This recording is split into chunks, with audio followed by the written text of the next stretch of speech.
Well, hey guys, welcome back to the layout. A lot of progress has been made, not on the channel because very soon you'll be seeing the How to Build a Layout series on Train World TV, which is youtube.com/Train World TV. But I do want to give you an update, and there'll be updates here on how the progress is going. And we are flying. You know, it helps when you have friends come, like Bob from the Bob's N-Scale Man Cave came and did a lot of bench work. We've done some bench work tweaking, and then we laid cork. So cork roadbed is basically the foundation for your track, and we talk about that in the series on Train World TV coming soon.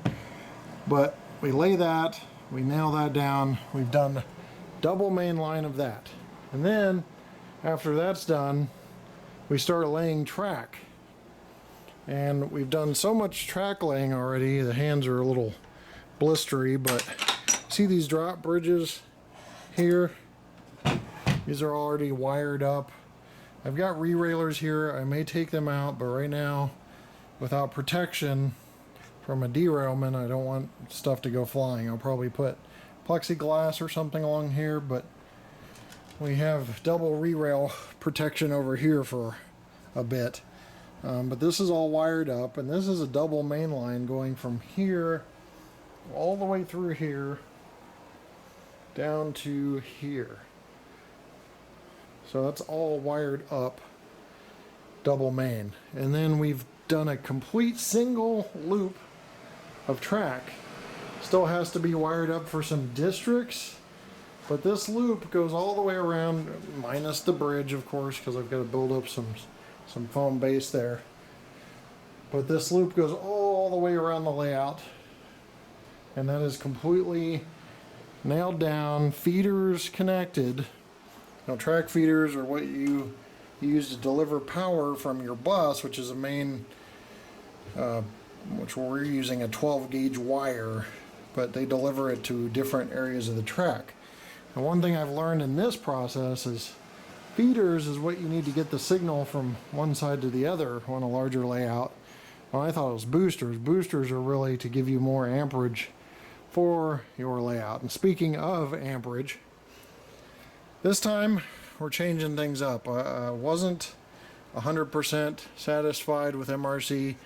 Very user friendly, but we've made the switch to NCE power cab, and that includes this 5 amp system which can control about 10 locomotives, and then you can get boosters to go over. There's also a 10 amp system that can handle about 20 locomotives. It's about half an amp of draw each locomotive has. It's going to be different on different things like steam and stuff like that, but that's the general rule. But we got a wireless system. It's actually tethered right now and wired because you know, there's no need to hook up wireless, and I haven't figured it out yet. I haven't really read in the manual to see how all that works, and there's no purpose because all we have running right here is this area. So that's the new system we're going to be using, Power Cab and Pro Cab. I've got one of each on this system here, but it's going to be way more robust than previous systems. Still have wireless capabilities. And I'll show you this down here. A little hard to see, but this is going to have circuit breaker protection so that if I have a short somewhere, and I've already got it wired for this district, I can break this layout into 4 districts, and if I have a problem somewhere, I don't have to go hunting too crazily. And the reason is because of those circuit breakers. It's going to stop power there. It's going to change an indicator LED light on the underside. You can even wire up an LED light to be up topside.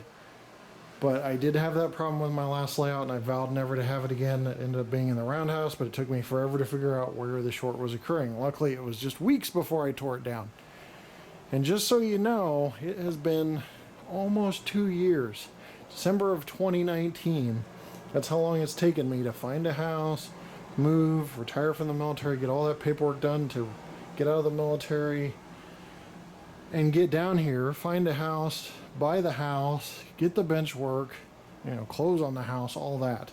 And this is really kind of lightning fast because we closed at the end of May. We really didn't move in until June. And then bench work was done by August, late August. Cork road bed started going down in September. And then we started going crazy on the rest of the cork road bed and track in late October, early November, where we're at now. So that is an update of the layout. And there's lots of things to really tell you about, but I want you to go to Train World TV to see the series. I think it's been played out on my channel, so Train World is hosting the series now. There's Atlas number 6 switches on the main, minimum radius of 40 inches. Atlas track again, Micro Engineering's good track, but Atlas was a lot easier to work with in my opinion, so I went with that. And we were nailing it to the road bed. The road bed's being nailed to the tabletop. There's no cork. There's very thick plywood base here. I think it's 1/2-inch plywood base. So we're going to have very stable running conditions, and I want bulletproof track. And another thing is we do have cork road bed here. And this is one of those circuit breakers with a little more light on them. They're called EB1s. But we've got concrete ties here. But in this area we have wooden ties. That's so I can film run by videos that are older era, and the concrete ties doesn't give it away, because they're going to be kind of a timeless motif, a timeless scenery being done on this wooden tie area. And there's going to be a little more modern, over here on the concrete ties. You may see one of the wind turbines over here. You may see, newer model vehicles on some of the roadways that'll be running through here. So just to give you an idea of scale, it's about a 1,400 square foot room, and it is climate controlled pretty well.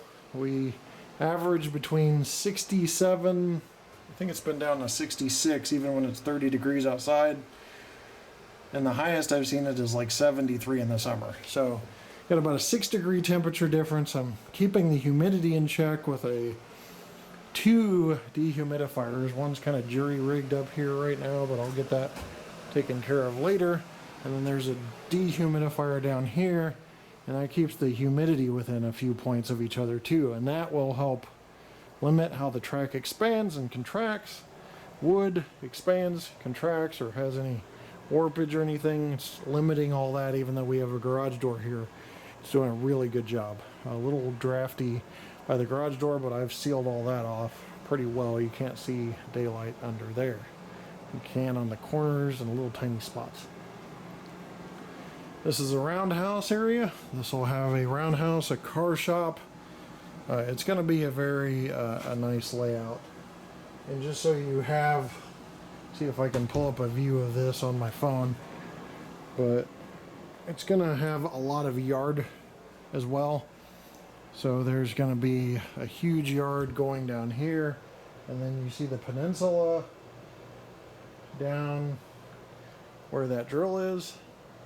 That's a large yard as well, and it's going to have a reversing loop that we affectionately call the light bulb, but that's kind of what you're looking at from an aerial view of the layout. So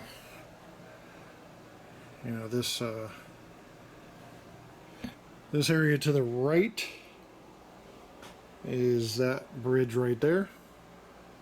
So it's going to be a lot of work. And another thing to note is, although I'm technically able to run trains, I can't run them in a complete loop yet.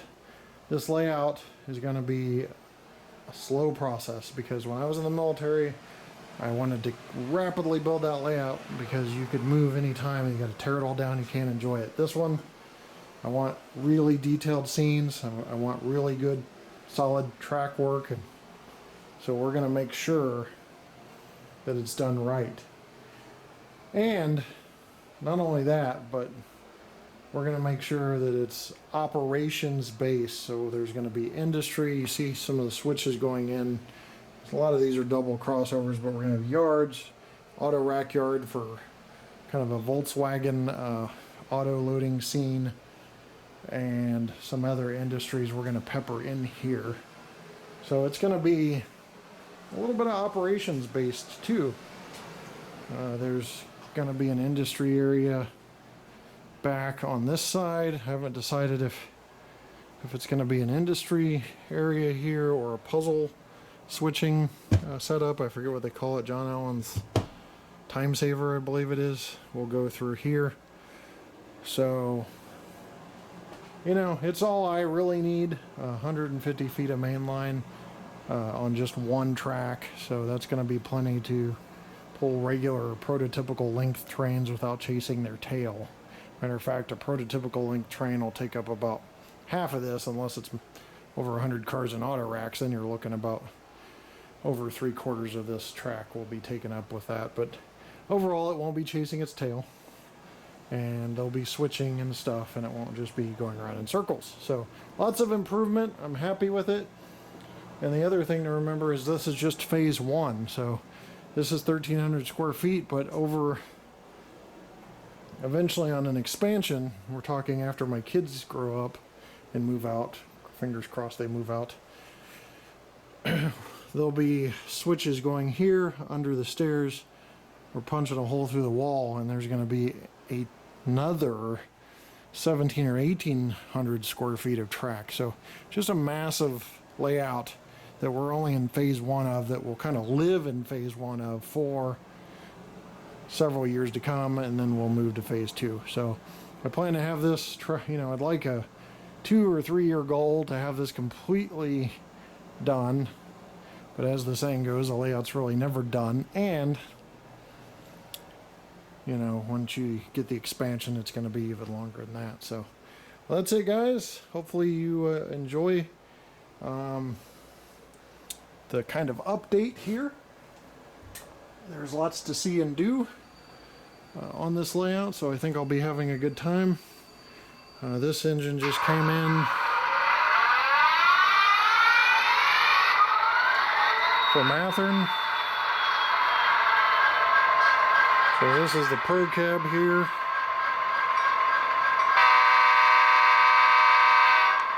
But as you can see, we're operational, at least for this block. So everything's running silky smooth. There's no waves in the track. There's no air time for the locomotive going airborne then hitting the track again. Everything seems to be very good so far. But there will be tests on that later, just to make sure. And that's the other part of taking your time. There won't be any ballast or anything going down for a while, because work out any issues. As you run different trains, we'll find different issues, and that's what we're going to do, and then I can work that out without ripping up all the ballast that's glued down and everything else. So take our time on this one. This is another drop bridge here too, and it's track expands and contracts a little bit there, but it's a labor of love, so it looks pretty good. And I can always file a little bit if we need some gaps, but we do have gaps in the rails as well. So alright, you got any questions, be sure to comment below and I will try to answer them. This is going to be just a raw video put up just like it is. So thanks for watching, and we'll see you next time right here on my channel. Take care.